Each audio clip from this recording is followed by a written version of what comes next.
Bonjour mes frères et sœurs, et nous allons continuer notre étude du deuxième chapitre qui nous parle de l'avènement et de notre réunion avec lui, mais ce qui doit arriver avant cela, afin qu'on ne soit pas troublé par les mensonges. Prions ensemble. Notre bon Père du ciel, nous sommes devant toi encore une fois. Tu es notre guide, tu es notre maître, tu es notre Seigneur. Tu es la parole de Dieu. Seigneur, nous voulons être encore une fois des chrétiens stables, des chrétiens fermes, fidèles à ta parole.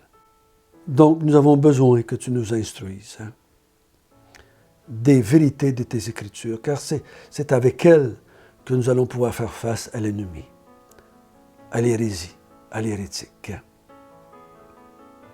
Seigneur, nous voulons persévérer jusqu'à la fin. Nous ne voulons pas être séduits lorsque tu reviens, avant que tu reviennes. Nous voulons être veillants, t'attendant jusqu'à notre mort ou jusqu'à ton retour. Guide-nous par ton Esprit Saint dans les Écritures. Amen. Nous avons vu jusqu'à date que le Seigneur Jésus va revenir, mais avant qu'il revienne nous chercher, pour qu'on soit avec lui toujours, avant qu'il vienne mettre fin à la folie de l'être humain, avant qu'il vienne donner du repos aux siens, avant qu'il vienne punir les impies, avant qu'il vienne être glorifié dans ses saints, il faut que quelque chose arrive. Il faut que quelqu'un d'autre apparaisse. Et on a commencé à voir hier qu'on l'appelle l'adversaire, l'homme méchant, l'homme pervers, l'homme impie, l'homme du péché. Il voudrait bien paraître maintenant. Il voudrait bien sortir de ses gonds et séduire les nations entières. Mais on a vu hier que quelqu'un qui le retient, qu'il y a quelqu'un qui est au contrôle de l'histoire. Et j'ai dit que c'était Dieu. Il y a une seule personne qui peut arrêter Satan, parce qu'on va voir aujourd'hui que c'est Satan qui est derrière tout cela. C'est Dieu lui-même. Nous avons vu qu'il va séduire les nations. Mais on a dit, comment va-t-il s'y prendre? Comment va-t-il faire cela? Pour bien comprendre notre texte, nous allons lire, si vous voulez bien, le verset 3, jusqu'au verset 12. Que personne ne vous séduise d'aucune manière, car il faut que l'apostasie soit arrivée auparavant, et qu'on ait vu paraître l'homme du péché, le fils de la perdition, l'adversaire qui s'élève au-dessus de tout ce qu'on appelle Dieu ou de tout ce qu'on adore, jusqu'à s'asseoir dans le temple de Dieu, se proclamant lui-même Dieu. Ne vous souvenez-vous pas que je vous disais ces choses lorsque j'étais encore chez vous? Et maintenant, vous savez ce qui le retient, afin qu'il ne paraisse qu'en son temps. Car le mystère de l'iniquité agit déjà. Il faut seulement que celui qui le retient encore ait disparu. Et alors paraîtra l'impie, que le Seigneur Jésus détruira par le souffle de sa bouche, et qu'il anéantira par l'éclat de son avènement. L'apparition de cet impie se fera par la puissance de Satan, avec toutes sortes de miracles, de signes et de prodiges mensongers, et avec toutes les séductions de l'iniquité pour ceux qui périssent parce qu'ils n'ont pas reçu l'amour de la vérité pour être sauvés. Aussi Dieu leur envoie une puissance d'égarement pour qu'ils croient au mensonge, afin que tous ceux qui n'ont pas cru à la vérité, mais qui ont pris plaisir à l'injustice, soient condamnés. Donc, je ne sais pas si vous avez remarqué en lisant, l'auteur nous montre qu'il y a quelqu'un au contrôle de tout cela. Quelqu'un au contrôle de l'histoire de l'humanité. Plusieurs pensent que l'humanité est le résultat du hasard, de l'évolution, de toutes sortes de pensées que nous avons dans la société par rapport à cela. Mais pour nous qui sommes croyants, nous croyons qu'il y a quelqu'un qui est au-dessus de la race humaine, quelqu'un qui est au-dessus de l'histoire de l'humanité, c'est celui qui a créé l'humanité. Il n'a pas créé l'humanité, il l'a laissé aller à tout grand, à tout vent, à tout passage, à toute évolution, entre guillemets.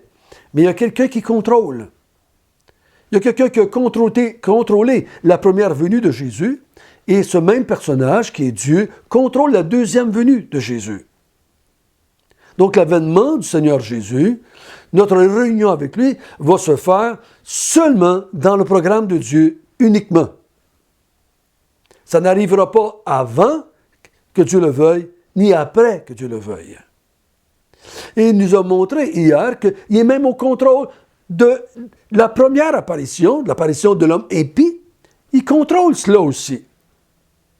Il dit, il va n'apparaître qu'en son temps, le temps que Dieu lui a donné. Donc, comment va-t-il réussir à séduire toutes les nations, toutes les religions du monde? Il dit au verset 9, « L'apparition de cet impie se fera par la puissance de Satan. » Donc, derrière l'homme impie, derrière l'adversaire de Dieu, se trouve Satan. Donc, Satan a toujours voulu prendre la place de Dieu, a toujours voulu être par-dessus Dieu. Et ici, au verset 9, il dit, c'est par sa puissance, la puissance de Satan, qu'il va réussir à emmener l'apostasie. Parce que jusqu'à qu'on y pense, emmener l'apostasie globale de la terre entière, à un moment donné dans l'histoire, c'est toute une œuvre. On a vu ensemble que Dieu le voulait, celui qui en a déterminé les temps, celui qui va y mettre fin par l'avènement du Seigneur Jésus-Christ. Donc, Satan va être derrière l'homme impie, ce qu'on appelle des fois l'antéchrist, et il va emmener le monde entier à renier tout ce qu'on appelle Dieu, tout ce qu'on adore, ils vont le renier. Mais il va le faire comment? Au verset 9, avec toutes sortes de miracles et de signes et de prodiges mensongers. Donc, Satan va, par sa puissance, va donner à l'homme impie, à le fils de la perdition, le pouvoir de faire des miracles, des signes et des prodiges mensongers. Qu'est-ce qu'il veut dire par là? On comprend le mot miracle, on comprend le mot signe, on comprend le mot prodige, des choses très spectaculaires, mensonger. C'est-tu mensonger dans le sens c'est pas des vrais miracles? Ou si c'est mensonger dans le sens qu'il, par les miracles, par les signes, par les prodiges, il va emmener les gens à croire aux mensonges. Dans la Bible, les miracles, c'est pour emmener les gens à croire la vérité. Jésus a fait plein de miracles pour emmener les gens à croire qu'il était de Dieu, qu'il était le Fils de Dieu, qu'il était envoyé par Dieu, pour qu'ils finissent par croire à la vérité, comme on voit au verset 12, parce qu'ils n'ont pas cru à la vérité. Donc il dit, il va faire des prodiges, des miracles, il va amener des signes dans le monde, à un point tel, il va être tellement spectaculaire et grand et puissant, ces signes-là, ces miracles-là, qu'il va emmener la terre entière à le voir comme étant Dieu, comme étant le maître incontesté, comme étant celui qui est au-dessus de tous les autres dieux. Il va falloir que ça soit vraiment grand et puissant pour convaincre tout le monde d'apostasier leur foi. Et je crois que c'est ça qui va arriver. C'est ça qui va être l'instrument déclencheur de l'apostasie, pour que tout le monde y croit et tout le monde rejette leur foi et se tourne vers le fils de la perdition, vers l'homme impie, vers l'adversaire pour y croire. Au verset 10, il dit, et avec toutes les séductions de l'iniquité pour ceux qui périssent. Donc, il va venir avec des miracles et avec toutes les séductions de l'iniquité pour ceux qui périssent. Donc, il va séduire par le péché, par le mensonge, par les miracles, par les signes, par les prodiges. Il va séduire toute la terre entière afin qu'ils apostasient, qu'ils rejettent tout ce qu'on appelle Dieu, tout ce qu'on adore, pour se tourner vers cet homme qui est utilisé par Satan pour prendre le contrôle de l'humanité. Du côté religieux, du côté de la spiritualité. Donc, c'est très troublant de voir tout ce monde qui va adhérer au mensonge. Et la seule raison pourquoi ils vont adhérer au mensonge, verset 10 dit, qu'ils périssent parce qu'ils n'ont pas reçu l'amour de la vérité pour être sauvés. Comment les gens vont-ils croire au mensonge? C'est parce qu'ils ne veulent pas croire la vérité. Quand la vérité s'est présentée, quand la vérité a été manifestée en Jésus-Christ, Jésus a dit « Je suis la vérité ». Il l'a proclamé, il l'a annoncé. Et ensuite, les apôtres l'ont annoncé, l'Église l'a annoncé dans tous les temps. Et les gens qui rejettent la vérité, ben, ils vont croire au mensonge. C'est certain. C'est un ou l'autre. Soit tu crois à la vérité ou soit tu crois au mensonge. Jésus-Christ a emmené la vérité, Satan amène le mensonge. La Bible appelle le père du mensonge. Le père, c'est le menteur. Donc, automatiquement, c'est pour ça qu'ils vont croire. C'est pour ça qu'ils vont adhérer à l'homme impie, au fils de la perdition. C'est parce qu'ils n'ont pas aimé, ils n'ont pas eu l'amour de la vérité pour être sauvés. Sauvés de quoi? De la séduction. Sauvés du mensonge. Il y a seulement une façon de faire face au mensonge. C'est par la vérité. Et la vérité, c'est une personne, c'est Jésus. La vérité, vous savez, c'est pas un livre, c'est pas la Bible, la vérité. C'est pas un livre, la vérité, c'est une personne. Et dans la Bible, on a écrit ce que cette personne-là a dit. Jésus est cette personne-là. Donc, si je résume jusqu'à ce moment-ci, il dit, le Seigneur ne peut pas être déjà là, l'avènement ne peut pas déjà avoir eu lieu, parce que il doit apparaître d'abord l'homme impie, le fils de la perdition, l'adversaire, dont je vous avais parlé, dit Paul. Il va apparaître, il va emmener le monde à apostasier en faisant des miracles, des signes, des prodiges, en amenant la séduction par le péché. Il va emmener les gens à être séduits par le péché. Vous savez, le péché, qu'est-ce qu'il fait? Il séduit. Adam, qu'est-ce que Satan a fait avec Adam et Ève? Il les a séduits par le péché. Donc, le monde entier va être séduit. Le monde entier est déjà séduit par le péché. Mais il va emmener cette séduction à un niveau tel qu'elle n'a jamais eu lieu, encore, au point qu'ils vont rejeter toute leur foi pour croire au mensonge. Ensuite, au verset 11, il dit « Aussi Dieu leur envoie-t-il une puissance d'égarement pour qu'ils croient au mensonge. » Qu'est-ce que c'est que ça? Qu'est-ce que c'est que cet envoi d'égarement? Est-ce qu'il envoie un égarement dans le cœur? Est-ce qu'il endurcit leur cœur pour qu'ils croient au mensonge? Peut-être. Ou l'autre possibilité, c'est que c'est lui qui veut que Satan soit libéré, si je peux dire de même, et qu'il puisse se laisser aller dans le monde entier et faire des miracles, faire des prodiges, faire des signes mensongers. Voici ma position. Peut-être que vous ne serez pas d'accord, mais je crois qu'il faut aller dans cette direction-là jusqu'à un certain point. Je me suis posé la question, est-ce que Satan, de par sa nature angélique, a le pouvoir de faire des miracles, des signes et des prodiges? Est-ce que Satan a ce pouvoir-là en lui? Quand Dieu a créé Satan, l'a-t-il créé avec la capacité de faire des miracles, des signes et des prodiges? Ma réponse, c'est non. Ma réponse, c'est non. On n'a pas le temps de faire toute une recherche sur les anges, mais les anges n'ont pas reçu ce pouvoir-là. Ils n'ont pas un pouvoir inné de faire des prodiges. Mais je crois ici que Dieu va donner à Satan ce pouvoir-là, va lui accorder pendant une période de temps ce pouvoir-là de faire des miracles, de faire des signes, de faire des prodiges mensongers pour séduire les gens, pour qu'ils croient aux mensonges, pour qu'ils croient à Satan et qu'ils soient condamnés. C'est ce qu'il dit à la fin du verset 12. Afin qu'ils soient condamnés.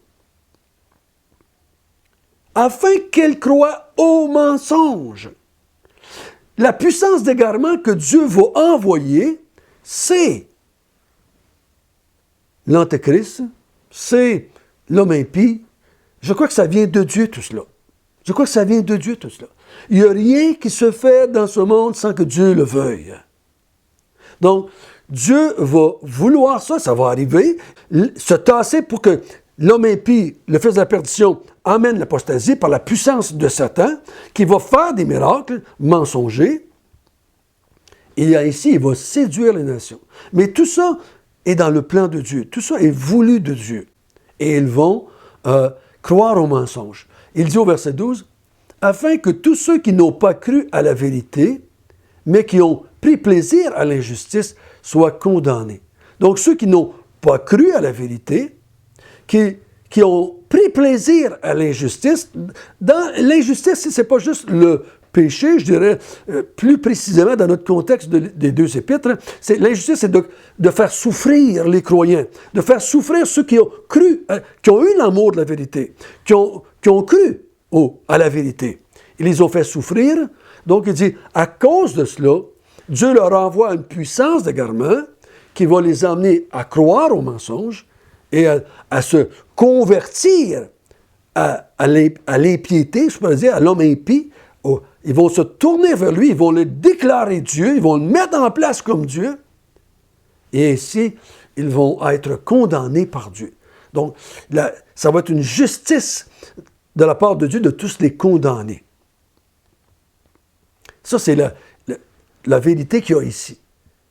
Donc, il dit, ne soyez pas inquiets, le Seigneur Jésus n'est pas encore revenu. Le Fils de l'homme n'est pas encore revenu. L'avènement n'a pas encore eu lieu. Avant l'avènement et ma réunion avec lui, il faut que le Fils de la perdition prenne place, amène l'apostasie par la puissance de Satan avec des miracles. Et ceci est voulu de Dieu. C'est une puissance d'égarement que Dieu leur envoie parce qu'ils n'ont pas voulu croire à la vérité. Et donc, ils ont fait souffrir les croyants. Ils ont fait souffrir tous ceux qui ont connu Dieu et qui ont cru à l'Évangile. Et Dieu va ainsi les condamner. C'est ce qui doit arriver avant l'apparition du Seigneur Jésus. Donc, avant l'apparition du Seigneur Jésus-Christ, il va y avoir une autre apparition, l'apparition du Fils de la perdition. Prions ensemble. Notre bon Père du ciel, merci que tu nous as donné la grâce de comprendre toutes ces choses. Merci que tu nous as donné l'amour de la vérité. Merci que tu nous as donné la vérité en Jésus-Christ, qui nous a emmené le salut de nos âmes par la mort à la croix, qui nous a emmené la délivrance du péché, qui nous a donné la vie éternelle. Et Seigneur, nous te remercions pour cela. Ô Seigneur notre Dieu, donne-nous la grâce d'avertir le monde aussi, de faire attention à la séduction qui s'en vient, qui va emmener la perdition de ce monde d'une façon globale et générale. Ô Seigneur Dieu, pendant que nous souffrons pour toi, donne-nous d'être consolés par ces paroles. Que le jour vient que tu vas nous délivrer. Par ton avènement, tu vas nous délivrer de tout cela pour nous donner du repos dans les nouveaux cieux et nouvelles terres. Au nom de Jésus, Amen.